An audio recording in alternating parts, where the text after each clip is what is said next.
חברו יחדיו פרסטר, קובעי איכות, שאני מאמין שאין פה מישהו שלא מכיר, וגם אופטיקה, רשת אופטיקה עילית,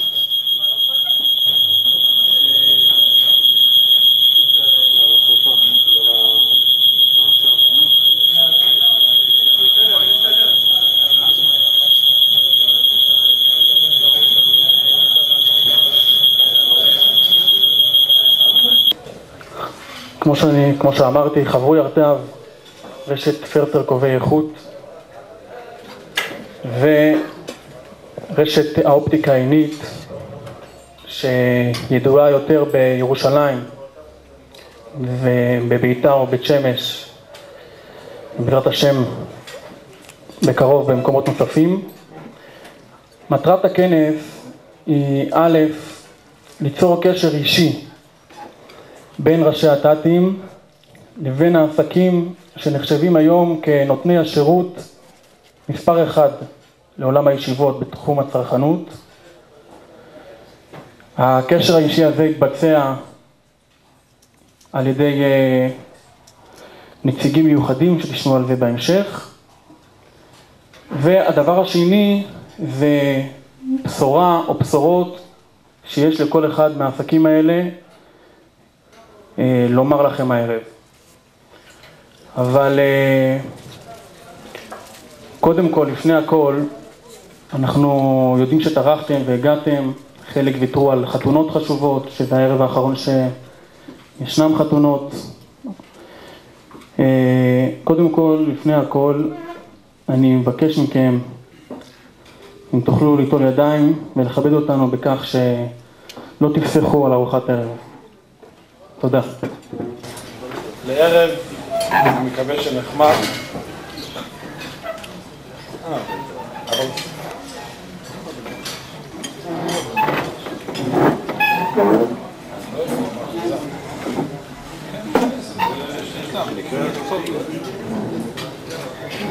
בראשית דבריי אני מוכרח לומר, כאשר נכנסתי לאולם פה, ראיתי את הכרזה ממול. אני לא יודע אם ידידי ממר וולף מעינית יסכים איתי במלוא, אבל אני בטוח בזה. כתוב שיש כנס ת"תים, זה באדיבות של עינית ופרסטר. אני נדמה לי הייתי כותב הפוך, שזה כנס ת"תים, זאת אומרת זה באדיבות הת"תים, תלמידי הישיבות, אז יש פה עינית ופרסטר. לא... כי כשבחורי ישיבה התאמצו והקדישו מזמנם לבוא ושנהיה כנים עם עצמנו, למען, אמנם זה אינטרס משותף, אבל במובן מסוים זה אינטרס שלנו, אז האדיבות היא שלהם לבוא ולהקדיש מזמנם היקר לנו. לכן אנחנו מודים לכם על הקדשת הזמן היקר, ואנחנו לא נמצאים פה בציבור של בני תורה, אז כמנהג ישראל נאמר רק איזה אמרה הנוגעת לפרשת השבוע, אולי יש לה נגיעה לפרשת שבוע שעבר גם, וזה יהיה בזה איזשהו, גם כן, אמנם זה, הגמרא אומרת שהיה פותח במילסא דבדיחסא כאיכא דבוטחי רבונא לימודים, אבל יש פה גם איזשהו מוטיב של בוטחי רבונא. היה בחיפה, היה שבוע בחיפה, היה חגיגה של ישיבת, של קריית סרט ויז'ניץ. על רקע זה שמעתי אמרה שאמר המקור ברוך, האדמו"ר מסרט הקודם, האבא של האדמו"ר הזה, הוא שאל, פרשת השבוע קוראים לה פרשת פנחס. כל כולה של הפרשה, פרט למספר הפסוקים הראשונים, מתעסקים בקורבנות, בבנות צלופחד, אולי במלחמת מדיין, וכל מיני הנושא של הסיפור של פנחס שייך לשבוע קודם. מדוע לא גמרו את כך הוא שאל, מדוע לא גמרו את הפסוקים שם, והפרשה הזאת, לאחר סיום הסיפור שהיה עם בלעם ובלק, להתחיל ולספר או מצרות המדיינים, או להשאיר את צרות המדיינים גם שם, ולהתחיל עם כל הנושאים. פרשת פנחס היא פרשה גדולה ועמוסה, מה אותם פסוקים הם הקובעים, מדוע נתקו אותו משבוע שעבר. אז הוא אמר שהוא חושב שפה מדובר במעשה קנאות. פנחס בן אלעזר בן אהרון הכהן עשה פה מעשה קנאות. אז הוא אמר בשביל לתת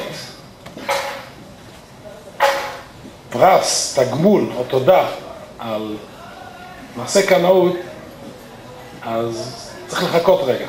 אי אפשר מיד במקום לתת לו פרס. צריך לחכות שבוע ימים, לבדוק האם באמת מעשה הקנאות שלו היא באמת אמיתית. ואז אם נבדוק את כל ההיבטים שאין פה שום עניין של חמימות מוח, ואז אפשר לתת לו אחרי שבדקו את זה שבוע ימים, אבל מיד אחרי שרואים מעשה קנאות, אז אפשר לתת לו את הפרס המגיע לו. ואיך אפשר לבדוק, זה כבר תוספת לא שלו, ששמעתי מזה יהודי טוב אחר, איך אפשר לבדוק את משמעות הפרס. הקדוש ברוך הוא נתן לו, הנני נותן לו את בריתי שלום. בדרך כלל הקנאים, העונש הכי גדול להם זה, זאת אומרת הקנאים הלא אמיתיים, זה כשנותנים להם את בריתי שלום. בואו נתאר לעצמנו שפתאום אין כביש 6, אין קברים, או שאין נסיעות בשבת, אין מה לעשות. קראת להם את הענף על מה שהם יושבים, אין להם מה. אז אם הוא קנאי אמיתי, כשעושים שלום, כשמחסלים את הבעיה, והוא שמח עם זה, אז הוא גם שמח בפרס שהוא קיבל, וגם פתרו את הבעיה. אם הוא לא קנאי אמיתי, אז הוא קיבל עונש דווקא ולא פרס. זאת האמרה שמקורה במקור בורך מסרט, ותוספת של יהודי טוב פה מירושלים ששמעתי אתמול בערב. אמת?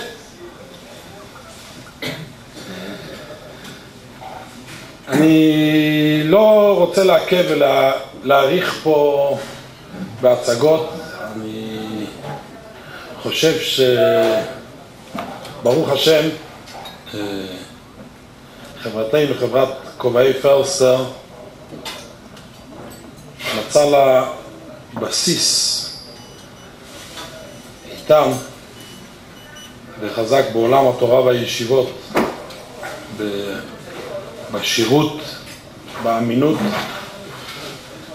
ובסיוע ועזרה לעולם הישיבות בשטח ענף הכובעים, שבמובן מסוים לתת להם קצת מתחת לכובע ראש קצת יותר רגוע להגות בתורה. הרב וולף מסתכל, זה, מהמבט שלו זה עוזר גם בראייה טובה. בהמשך הערב, יותר מאוחר קצת, נציג פה מצגת וניכנס לפרטים בנוגע לפרטים, למהלכים ולמוצרים ומקורות שלנו, של כובעי פרסטר. אנחנו קיימים, ברוך השם, כבר קרוב ל100 שנים, משנת תרע"ב, ומעל 70 שנה כבר פה בארץ, בארץ ישראל. החל פה בירושלים, ברחוב. מה? מדויק הרבה. מה אחר כך? אני לא יודע, אני לפי שאתה מבשל ככה אני עובד.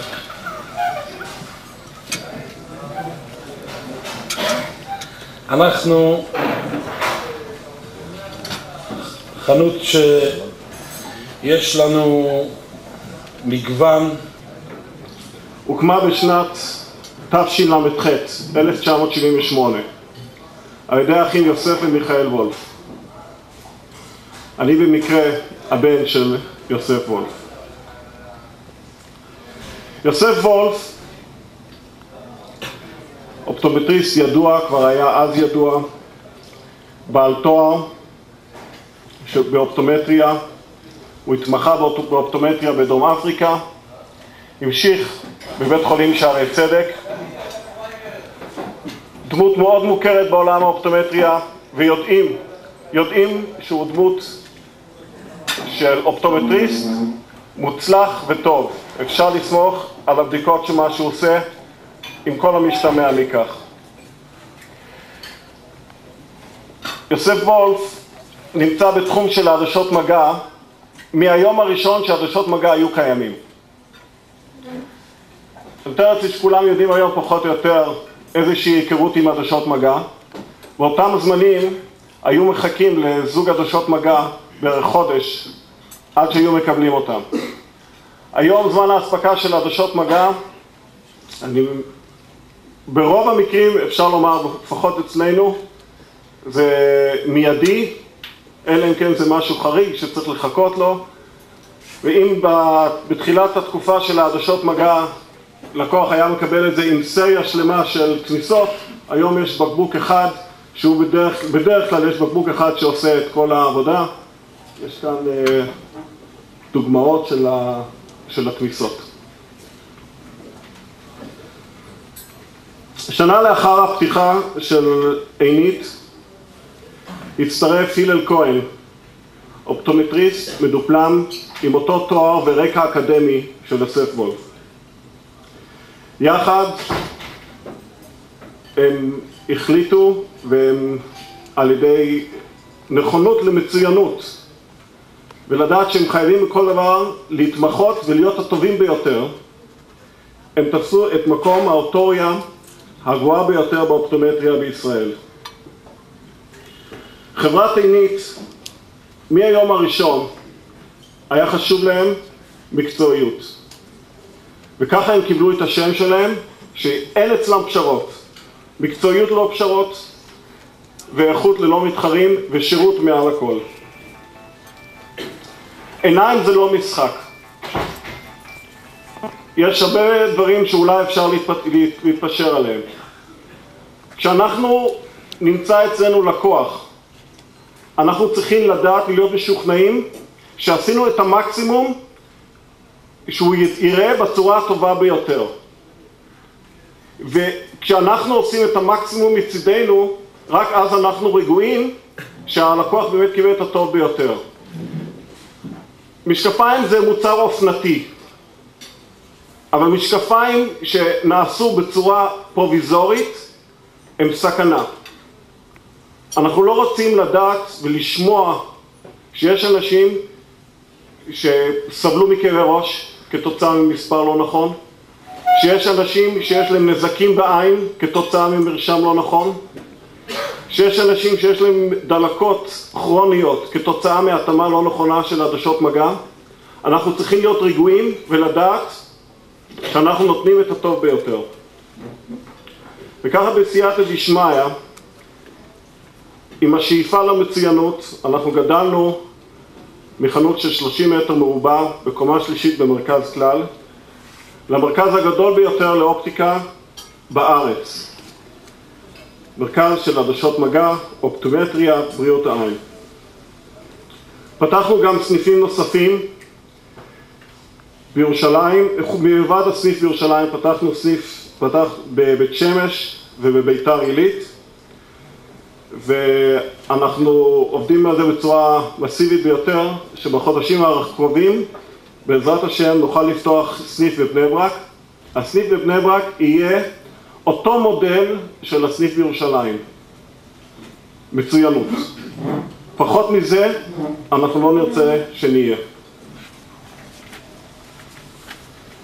הסניף בירושלים, ציינתי שזה המרכז הגדול ביותר בארץ בתחום האופטומטריה. יש לנו שם 8 אופטומטריסטים. יש לנו שם רופא עיניים, שהוא סגן מנהל מחלקת עיניים בבית החולים שערי צדק. דבר שנוגע אולי פחות לטטניקים, תרגילי עיניים לילדים, למרות שלפעמים יש גם כן מבוגרים שזקוקים לזה. יש לנו את המעבדה המשוכללת ביותר להכנת משקפיים. יש לנו שם מכונות מחברות שונות. לפעמים זקוקים למסגרת מסוימת לעבוד עם מכונה מסוימת שלא מתאים לעבוד עליה במכונה של חברה אחרת. בדרך כלל יש בכל מעבדה יש מכונה אחת. אנחנו, בגלל שאנחנו התפתחנו וגדלנו, יש לנו כמה מכונות, אנחנו יכולים לתת את התשובה לכל מסגרת, להתאים לה את מה שנכון בשבילה. האיכות במשקפיים, או ליתר דיוק, איכויות שונות במשקפיים. זה לא סוד, בשנים האחרונות התפתח מאוד המסחר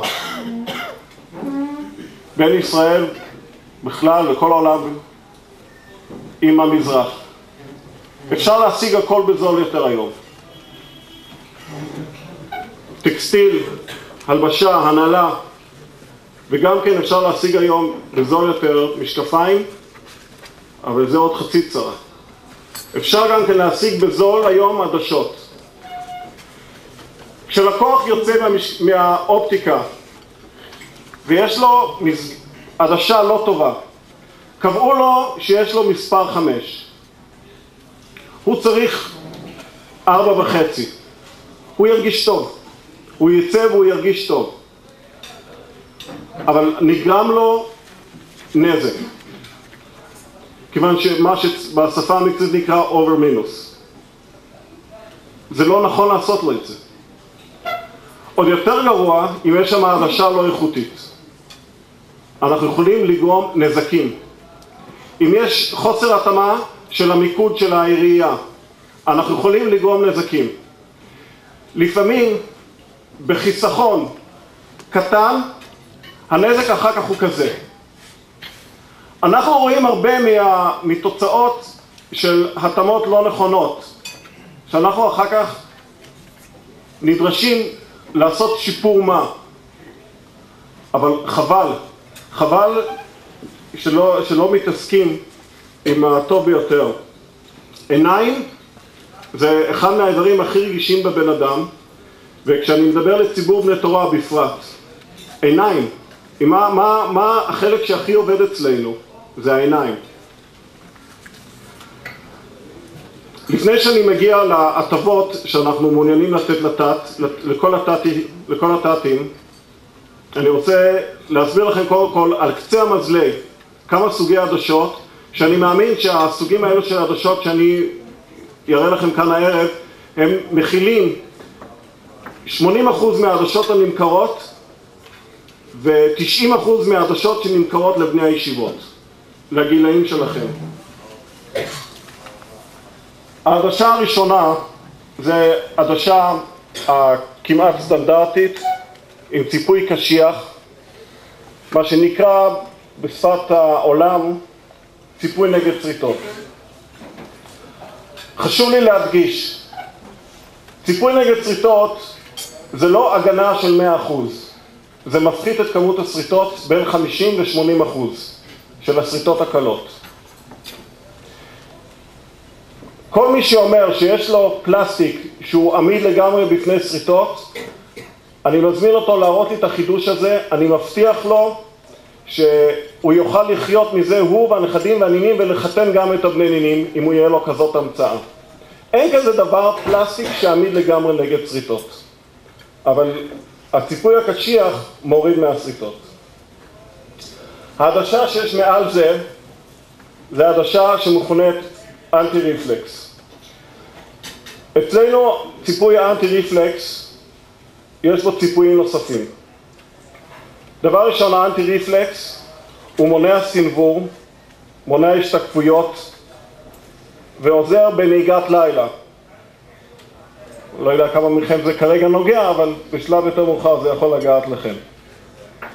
אבל מה שוודאי כן יכול להראות לכולכם בעזרת השם, זה שלא יהיה השתקפויות בתמונות. בעזרת השם, כשחתנים חשוב להם לדעת שכשמצלמים תמונה רואים את העיניים. האנטי ריפלקס מאוד עוזר לשקיפות. מעבר לזה שזה גם ראייה צלולה יותר. ציפוי הנוסף זה ציפוי EMI. ברור היום שיש קרינה ממחשבים. מחקרים עדיין לא הוכיחו באופן ברור עד כמה יש נזק מהקרינה של המחשבים. אבל אנחנו יודעים שיש קרינה מהמחשבים, ואנחנו יודעים שהציפוי EMI מונע את הקרינה של המחשבים, לפחות מגן על העיניים מהקרינה. הציפוי הנוסף זה ציפוי UV, זה הכל מובנה כאן בתוך אותה עדשה. ציפוי UV הוא מונע את הקרינה האולטרה-סגול של השמש. ובמאמר מוסגר, זה החשיבות גם כן שיש למשקפי שמש. אני יודע שלא כולם מרגישים תמיד עם משקפי שמש שזה 100% ישיביש, אבל זה ודאי הדבר הבריא ביותר. וחשוב לדעת, לא כל העדשה כהה יש בה UV שמגן מהקרינה האולטרה-סגול. ואם זו עדשה כהה שאין לה את ההגנה של ה-UV, אז העדשה הזאת מזיקה לעין יותר. והעדשה צלולה יכולה להיות, אפילו שהיא צלולה, העדשה שאני מרכיב כרגע, אני מדבר לפניכם, יש לי הגנה UV למרות שזו עדשה צלולה. כשאני הולך בשמש, יש לי הגנה מהקרינה האולטרה-סגול של השמש. ציפוי חשוב מאוד. מעל זה יש עדשה דקה יותר. זו עדשה 156, היא כבר קצת יותר דקה, ויש בה גם את הציפויים שאמרנו מקודם, את הציפוי EMI, אנטי ריפלקס והגנה מ-UV. מעל זה יש את העדשה 1.6, שהיא כבר עדשה דקה יותר, במספרים גבוהים יותר. היא כוללת גם כן את כל הציפויים שאמרנו מקודם, ואת האנטי ריפלקס. והעדשה שיש בה פרט נוסף, זה העדשה טורנדו, זה העדשה מבית עינית. היא קצת יותר דקה, זאת אומרת, ככל שהמספר אחרי הנקודה עולה, זה עדשה דקה יותר. זה 1.5, 1.56, 1.6 ו-1.61, ואנחנו נגיע עוד מעט ל-1.67. ה-1.61 הוא כבר עדשה עוד יותר דקה, והיא מומלצת כשעושים הרכבה של ברגים, היום זה מאוד אופנתי, מסגרות עם ברגים. העדשה, ברגע ששמים בבורג, העדשה קודחים בה. כשקודחים בעדשה, העדשה היא רגישה, היא עלולה להישבר. לעדשות טורנדו הן עדשות בלתי שבירות, ובכל מקרה יש עליהן אחריות נגד שבר או סדק. כל סדק או שבר שיש בעדשות כאלה, יש לנו אחריות מלאה עליהן. מעבר לזה מגיעה עדשה 167. עדשה 167, שוב, יש בה את כל היתרונות שאמרנו קודם, אנטי ריפלקס, EMI, UV, גם כן לא שביר כמו הטורנדו, אבל הוא כבר זו עדשה דקה יותר. לרוב אין צורך בעדשות יותר דקות מאלה, למרות שקיימים עוד עדשות 171, 174, אני לא הולך להאריך כאן את הדיבור עליהם. יש גם כן עוד עדשות של מולטיפוקל, אני גם לא הולך לדבר על זה הערב, כי קודם כל, לרוב בגילאים שלכם לא צריכים את העדשות המולטיפוקליות, ואני גם לא רוצה להראות אתכם יותר מדי בדברים. אבל אגב, בעדשות המולטיפוקליות, שם רואים מאוד מאוד את ההבדלים בין האיכויות. יבוא זול יכול להיות של עדשות מולטיפוקליות 700 שקל, איכות מאוד מאוד גרועה. מולטיפוקליות זה לרחוק וקרוב שמובנה באותה עדשה. עדשה יקרה יכולה להיות כמה אלפי שקלים. מה אנחנו יכולים לומר לכם הערב? אני מתאר לעצמי שלא מעניין אתכם לשמוע הרצאה דקדקנית בנושא עדשות, אבל מה שאני יודע שמעניין אתכם זה הטבות שאנחנו יכולים לתת לכולכם. אתם רואים כאן על המסך את הכרטיס שאנחנו עומדים להנפיק, שנקרא עינית סטאט. אנחנו לאחרונה הנפקנו כרטיסים של מועדון לקוחות. כרטיס מועדון לקוחות מקנה הנחה, והוא עולה לא לבחורי הישיבות, המחיר של כרטיס הוא 50 שקלים. דבר שאנחנו רוצים לעשות שהכרטיס הזה, שמיועד לטאטים, עלותו היא 20 שקלים. מה אתם מרוויחים מזה? מעבר להנחה של 15%, אתם תהיו זכאים לשדרוגים של העדשות. אני הלכתי עכשיו, הייתה לי מטרה שהסברתי לכם את סוגי העדשות, כדי להסביר לכם מה ההטבות שאנחנו נותנים. במילה אחת, מה שאנחנו נותנים זה שדרוג. אתם משלמים לעדשה ברמה נמוכה יותר, ומקבלים עדשה ברמה גבוהה יותר.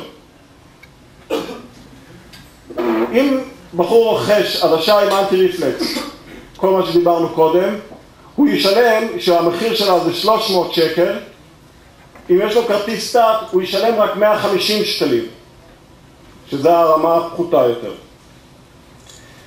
אם הוא קונה עדשה 156, העלות שלה, מחיר מכלול שלה, אצלנו ב-380 ש"ח, הוא ישלם 300 ש"ח את העלות של העדשה עם ציפוי אנטי-ריפלקס. הלאה. אם הוא קונה עדשה 1.6, שזו הדרגה אחת מעל, המחיר שלה זה 600 ש"ח, הוא ישלם רק 380 ש"ח. שימו לב כבר כאן להבדל. הילי, אתה אמור? הוא ישלם 380 ש"ח עלות של העדשה 156. ומעל הכל, ההטבה הגדולה יותר, מה שיש כאן לפניכם, כשהוא רוכש עדשה 167, זה לבעלי המספרים הגבוהים שהם זקוקים לעדשות דקות, המחיר של הזוג עדשות הוא 900 ש"ח, הלקוח שיש לו כרטיס אליטת, הוא ישלם רק 650 ש"ח את העלות של העדשות טורנדו. בנוסף, כמו שאמרתי לכם קודם, יש לו גם כן את ההנחה של 15%. מה זה אומר בשקלים? בוא נאמר, יש בחור עם מספר מינוס 5. מינוס 5 זה כבר מספר די גבוה. עדשה שבדרך כלל תהיה מומלצת לבחור כזה, עדשה 1.6. עלות עדשות, זוג עדשות של 1.6 זה 600 ש"ח. ניקח לדוגמה מסגרת ב-400 ש"ח, העלות המלאה של קנייה כזאת זה 1,000 שקלים. אם יש לו כרטיס עיני תת, הוא ישלם לא את ה-600 שקלים, הוא ישלם רק 380 פלוס העלות של המסגרת, אנחנו כבר ירדנו ל-780 שקלים,